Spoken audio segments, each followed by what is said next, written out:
Une création Blast.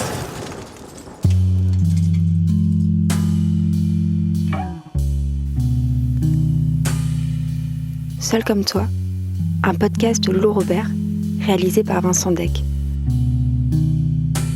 On est tous seuls, à un endroit, sous notre peau, dans notre lit, dans le froid, dans nos oui quand on nous demande si ça va, dans notre tête, dans la foule.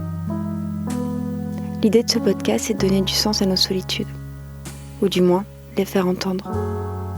L'idée, c'est d'être seuls ensemble. Je m'appelle Sultana, je suis jordanienne, j'ai 30 ans et je suis là en France depuis 2022 et voilà, c'est moi. Épisode 5. Sultana, celle qu'il a toujours été. Partie 2. L'exil ou la mort. Alors, je crois je suis née très seule parce que je suis une femme trans. En Jordanie, on emprisonne les hommes qui veulent devenir des femmes. Parfois on les tue. Sultana dissimule sa véritable identité depuis son enfance. Les hommes de sa famille la méprisent. Les femmes gardent le silence. Sultana se construit seule. Tout semble s'arranger lorsqu'elle tombe amoureuse. L'homme a du charme, il occupe un poste sensible en Jordanie, que je ne peux révéler pour la sécurité de Sultana. Il est fou amoureux d'elle. Avec lui, elle se sent en confiance. Elle peut montrer qui elle est. Leur histoire prend une autre tournure quand il lui révèle avoir une femme et des enfants. Sultana le quitte. L'enfer commence. L'homme use du chantage et de la menace. Si elle ne revient pas, il enverra des photos d'elle à sa famille, leur montrera le vrai visage de leur fils. Elle finit par se rendre chez la femme de son amant, lui demande de l'aide. S'ensuivent des semaines à rester cloîtrée dans son appartement, la trouille au ventre. Et un jour, je suis sortie pour vivre la vie normale. Il ne m'a contacté pas. J'ai compris quelque chose passait entre les deux. Peut-être ils vont aussi régler la situation et peut-être ils vont parler ensemble et ils vont tourner la page. Mais non, c'était pas comme ça. Et un jour, quand j'étais en mon chemin d'aller au travail, 6 hommes, ils sont descendus dans la voiture. Ils m'ont attaqué physiquement. 2 m'ont attaché comme ça et 2 l'autre. Et après, à la fin, ils m'ont dit ne joue pas avec les gens qui sont plus fortes que toi. J'ai compris, il a envoyé les hommes. J'avais le sang dans mon visage, j'avais mal ici, C'était la fin de toutes les choses que j'ai cachées dans ma vie. C'était la fin de ma personnalité, la fin de ma dignité. J'arrive pas à dire à quelqu'un aussi. Je ne peux pas partager avec ma famille ça. Je ne peux pas aller aux polices. Interdit. Il faut que je fasse ça toute seule. Voilà. Après, je me suis dit, Sultana, c'est la fin de notre chemin en Jordanie. On ne peut pas continuer là. Parce que il a commencé avec une attaque. Peut-être le jour après, ça sera quelque chose d'autre. Ou ils vont envoyer les photos à ma famille, ou les vidéos. J'ai mis un annoncement en ligne. Si quelqu'un peut m'aider pour faire le nécessaire pour sortir de Jordanie. À l'époque, c'était le Covid-19. C'était pas facile de voyager. Même avec tous les papiers, il n'y a pas de voyage. Pour ça, j'ai besoin de l'aide. Et j'ai mis un annoncement en ligne. J'ai mis mon email et mon numéro portable. Il y a beaucoup de gens qui m'ont contacté et m'ont dit oui, tu payes comme ça, tu payes comme ça, tu fais comme ça. Mais j'ai vu que les gens, ils sont utilisés pour l'argent. Jusqu'à un moment qui un gars m'a appelé. Il m'a dit je peux t'aider. Je lui ai dit ok. On a commencé à échanger. Elle était très gentille avec moi. J'ai ouvert mon cœur pour lui. Il m'a dit je vais t'aider. Je vais faire tout pour toi. Et ne t'inquiète pas. Ta. J'avais les appels avec lui à peu près 2 heures ou 3 heures chaque journée. Avec lui. Et aussi, il est en personne âgée. Il n'est pas en 30 ans ou 40 ans. On parle de 60 plus que ça. Je me suis senti, je parle avec mon père. Avec le vraie image de la peur que j'ai besoin. J'ai partagé avec lui aussi l'identité de mon genre et tout ça. Jusqu'à le jour qui m'a appelé pour me dire de venir chez lui. Et je suis allé chez lui. Je suis entré, il était en maison grande comme le nôtre de ma famille. Pour ça, je me suis senti bien. Et quand je suis entré, il m'a dit bienvenue au Sultana. J'ai pas partagé mon prénom féminin avec lui. Comment ils savent que je suis Sultana? Dans toute ma vie, 3 ans, ils savaient mon prénom. J'ai compris qu'il était avec le mec qu'il était marié. Et ils ont fait tout ça pour faire un piège pour moi. Ils ont fait ça tranquillement aussi. Et j'ai compris. Je lui ai dit, ok, qu'est-ce que tu vas faire? Dis-moi. J'ai fait un sourire avec lui. Elle m'a dit, oui, c'est peut-être la dernière heure de ta vie. Je lui ai dit, oui. Ok, qu'est-ce que tu vas faire? Elle a ouvert le cabinet. Elle a pris un pistolet, mais le grand. Un fusil? Oui. Dans sa main, comme ça. J'ai vu que c'est la dernière heure de ma vie. J'ai compris. Et je ne peux pas sortir. Je ne peux rien faire. Mais j'ai essayé avec toute mon force de garder le sourire. Il m'a parlé de qu'est-ce qui se passe entre les deux, comment il était divorcé, comment il était sorti de son travail. Maintenant, sa femme menaçait avec lui pour prendre tous les enfants, toujours, et pour prendre tous les argents aussi. Elle m'a dit tout, qu'est-ce qui se passe? Et elle m'a dit, maintenant, moi, je suis payé pour finir ta vie, Sultana. Je lui ai dit, ok. J'ai continué de garder les yeux et le sourire, le contact des yeux. J'ai pensé dans ma tête de ne lui donner pas mon derrière, mon dos, parce que s'il a fait ça de la derrière, ça veut dire si le policier ou le commissariat trouvait mon corps, ils vont penser que j'étais en train de voler ou quelque chose. C'est la première chose qui vient dans mon cerveau, de juste garder face à face comme ça. Et j'ai reçu une notification dans mon iPhone. Tu sais, dans les movies ou les films, quand le super-héros, j'ai vécu ces moments. C'est un moment vrai. Quand j'ai entendu la notification, directement, j'ai pris mon iPhone comme ça, j'ai ouvert la caméra. Tu sais, un iPhone, c'est facile à ouvrir la caméra directement comme ça. Et voilà. Et je lui ai dit, ok, monsieur, vous êtes en direct maintenant. Tous les gens te voir. Dis-moi, qu'est-ce que ça dans ta... Mais c'était pas en direct. C'était juste la caméra. Et j'ai enregistré la vidéo. Et la première chose qu'il a fait, il a jeté le fusil. Il a jeté. Qu'est-ce que tu fais dans ma maison? Tu es là pour me voler. C'est la première fois que je te vois. Et tu es féminin. Et j'ai commencé de marcher doucement. Et je suis sortie. Et elle m'a dit, Sultana, un jour je te trouverai, Sultana. Tu vas sortir, mais pas très longtemps. Tu es une femme trans. C'est dans la vidéo. suis sorti de là-bas. J'ai commencé de courir jusqu'à la autoroute. J'ai commencé d'arrêter les voitures. N'importe quelle voiture. Et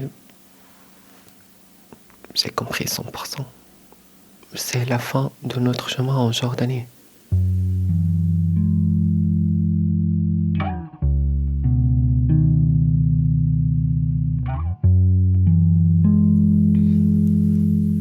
Soltana a voulu montrer la vidéo. Je crois qu'elle a peur que je ne la croie pas. Elle tremble. C'est la première fois que je vois la vidéo. Ouais, on arrête. Ouais.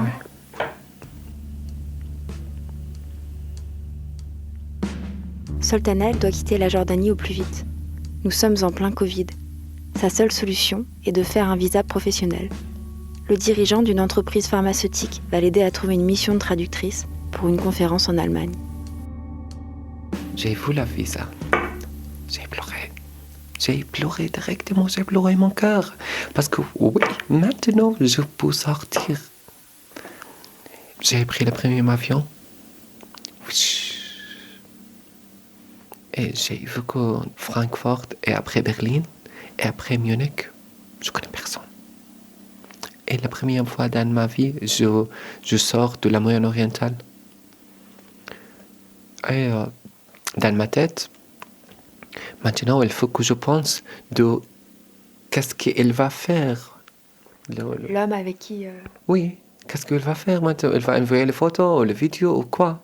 Si oui, ma famille, c'est facile pour eux pour venir à l'Allemagne, pour me trouver. Ta famille, tu leur as dit au revoir ou... Non, non. C'est quelque chose que j'ai pas fait. Je regrette. Pour ne dire pas au revoir pour ma mère. Mais c'était ma vie. J'ai caché tout ça.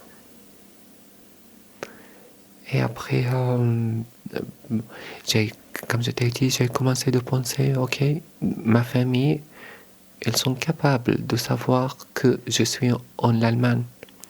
Parce que c'est quelque chose de facile à faire avec la connexion de mes parents et le travail de mes frères. C'est très facile pour eux pour trouver, oui, je suis parti à l'Allemagne.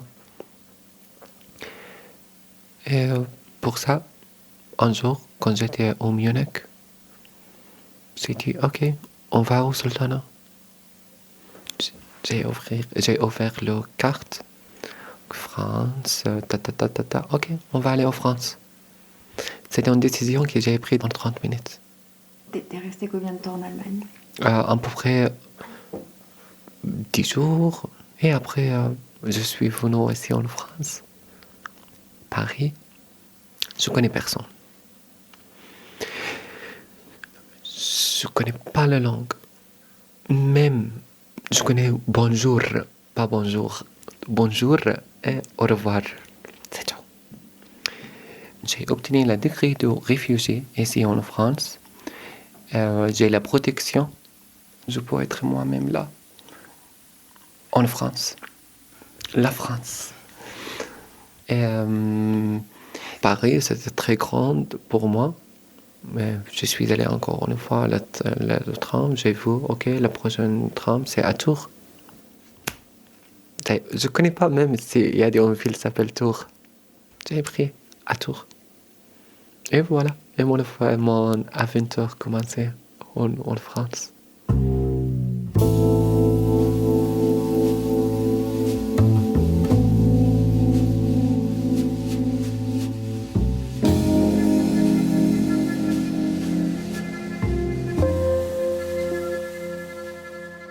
Qu'est-ce qu'ils auraient fait, tu penses, tes parents, si t'avais retrouvé? Ils vont essayer n'importe quelle méthode pour me trouver. Et je suis d'accord, ils sont en train de faire ça maintenant, toujours, pour me trouver. C'est pas juste mes parents, même le gars qui j'étais avec lui. Mais ils vont essayer de m'amener encore une fois en Jordanie.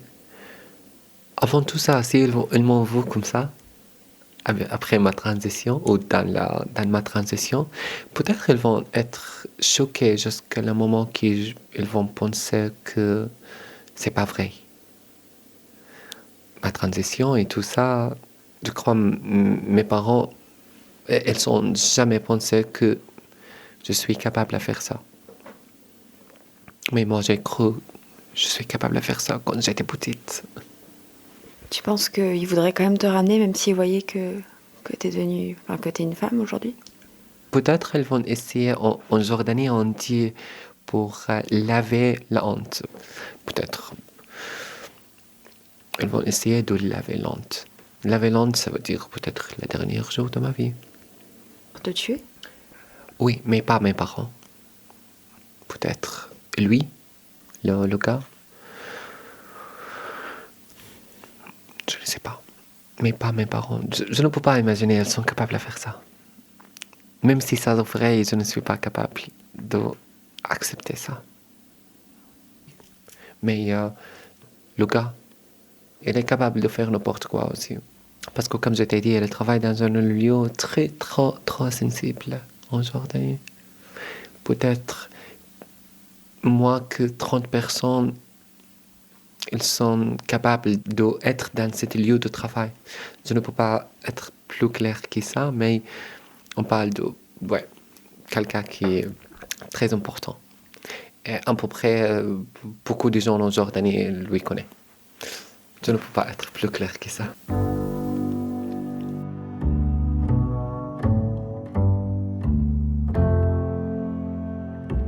Et du coup, t'as commencé ta transition ici? Alors, j'ai continué ma transition parce que, tu sais, quand j'étais en Jordanie, dans les derniers 2 ans, j'ai commencé à prendre des hormones parce que c'était le seul médicament que je peux acheter pour ma transition. C'était pas bien pour ma santé, mais je peux être une femme. Un petit peu féminin. Ça veut dire le beau changer, les qualités de les cheveux. Et c'est quelque chose qui, oui, j'ai envie à avoir. Pour ça, oui, j'ai commencé à prendre cet médicament en Jordanie.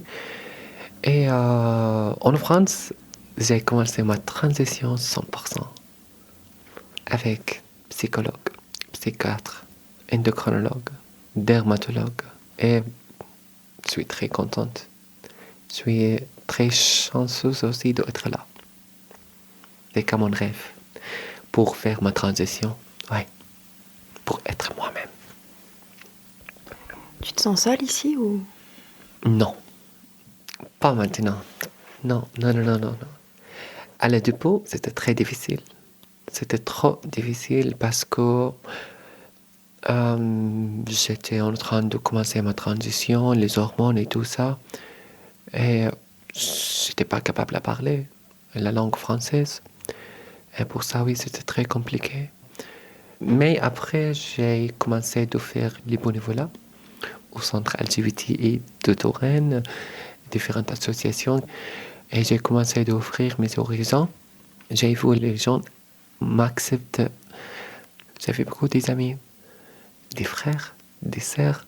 Mais c'était un petit peu compliqué aussi pour moi parce que la relation n'existait pas. Hein. La relation amoureuse n'existait pas. Je me sens toute seule émotionnellement parce que beaucoup de la majorité des hommes pensent de moi comme un objet de sexe, pas une personne qui cherche l'amour comme les autres. Et j'avais les agressions, les menaces. Pour ça, oui, je suis célibataire, 100%, depuis le moment que je suis venu en France. J'ai fait beaucoup de rendez-vous, dating et tout ça. Mais oui, c'était tout pour le sexe. C'était tout pour... mais c'est pas les choses que je cherche. Je cherche l'amour. Ta famille te manque? Oui, ma mère. Oui. Ma mère, elle est une femme très exceptionnelle. Quand j'étais petite, on a fait une formation chez nous pour le protocole de manger, le protocole de parler avec les gens. Elle est juste parfaite. Mais pas avec moi. Mais elle est parfaite dans la vie, normalement. Elle me manque, ouais. elle me manque énormément. T'as pas pu leur parler, du coup, depuis que t'as quitté la Jordanie? Je lui ai contacté. Mais elles ne savent pas que je suis en France. Tu sais, il y a un lien sacré avec ma mère. Personne pour couper ça. Pour ça, oui, j'ai appelé ma mère. Je lui ai dit, maman, je t'aime. Tu fais le nécessaire pour mon bien-être, mais c'était pas assez. Mais je t'aime toujours. Et je te souhaite le bonheur toujours, maman. Et je vais t'appeler chaque 2 semaines, 3 semaines pour dire que je suis vivant et je t'aime. Elle te parle, elle? Non, je ne donne pas l'opportunité de faire un très long appel avec elle, mais toujours je partage mes émotions avec elle. Elle est très importante dans ma vie. Ma mère, je l'adore. Tu penses que tu la reverras un jour?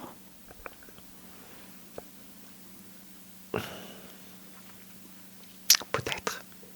Peut-être. Je ne vais pas couper l'espoir. Mais c'est très compliqué. Elle pense que je suis un homme toujours. Elle pense que je suis le gars féminin toujours. Oui, ça sera très compliqué pour elle, pour me voir. Mais je regrette de ne dire pas au revoir pour elle. Mais c'était la chose, c'était nécessaire de quitter comme ça. Ouais.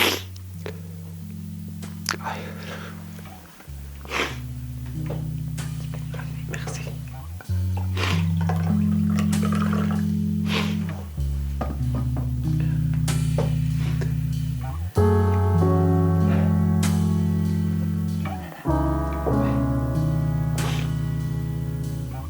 Est-ce qu'on peut prendre le côté droit? Bien sûr. Merci. Je me sens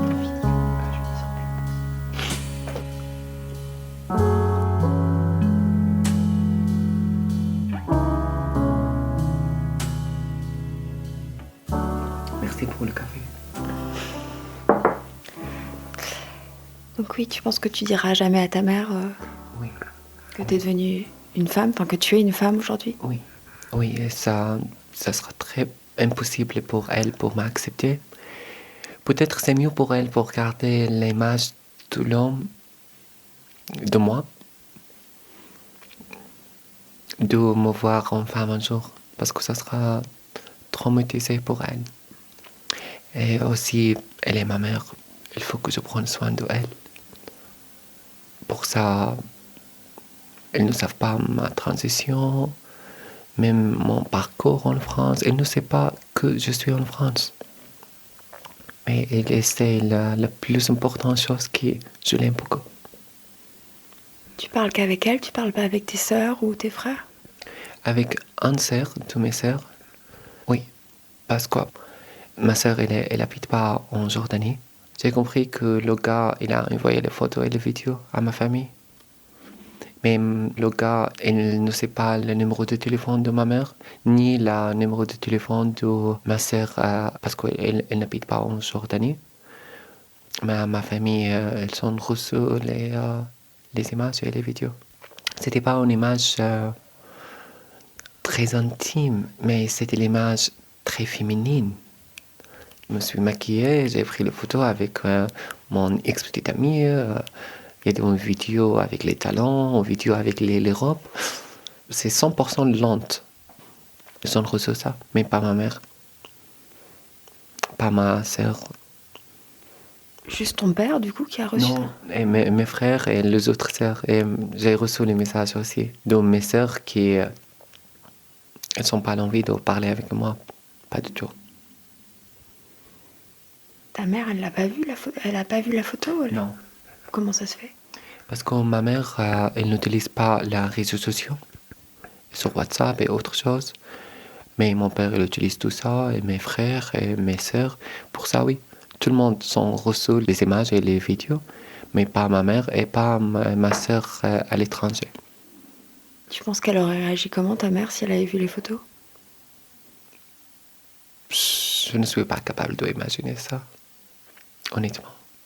Ou peut-être, je ne voudrais pas penser de ça. je voudrais garder la relation avec ma mère.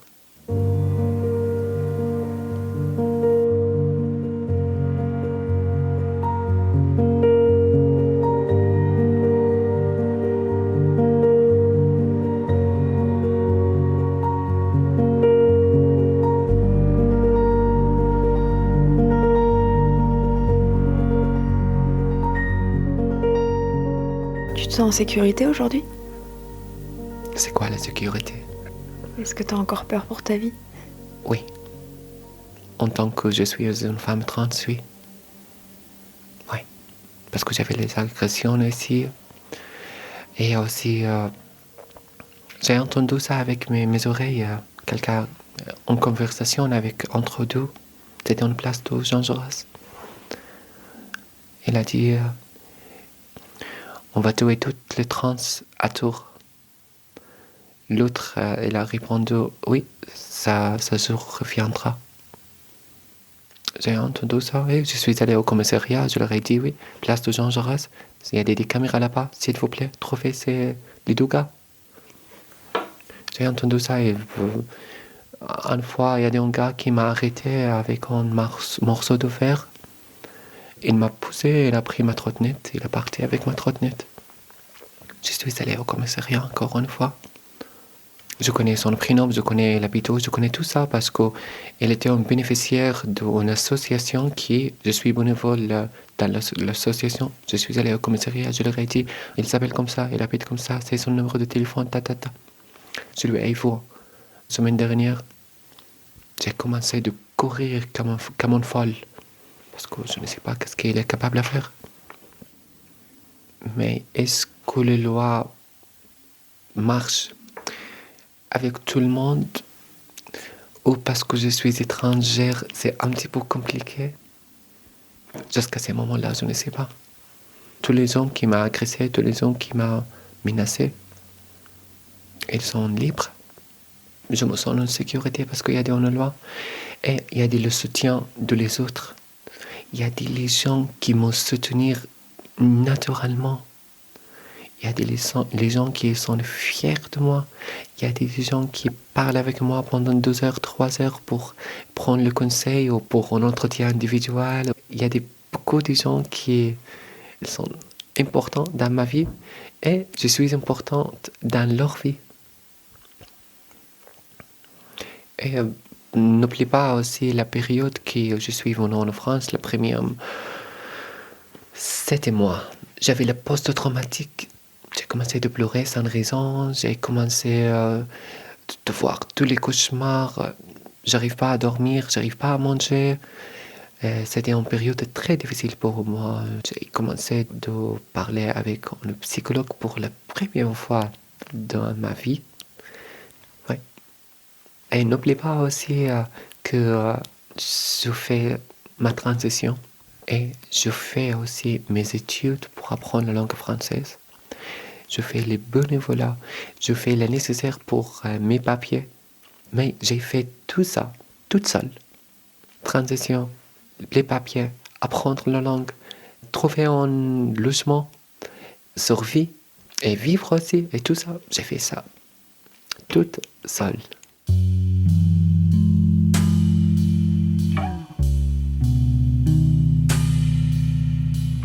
Je repense au petit garçon de 8 ans. Je l'imagine dire à sa mère « Maman, quand je serai grand, je serai une femme. »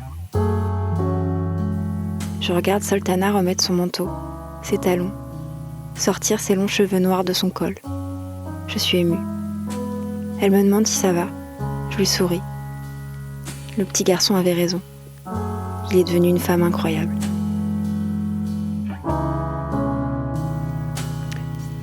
Sultana, elle est une femme très forte.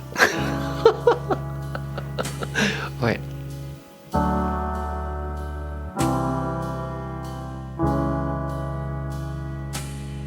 Un grand merci à Sultana pour sa confiance. Seul comme toi, un podcast de Loulou Robert, réalisé par Vincent Deck. Et si vous avez aimé ce podcast, que vous pouvez écouter et télécharger sur toutes les plateformes Spotify, Deezer, Apple et Google Podcast, n'hésitez pas à le partager et à vous rendre sur le site de Blast, où Vous pourrez vous abonner si vous voulez que l'expérience sonore et éditoriale continue. Une création Blast!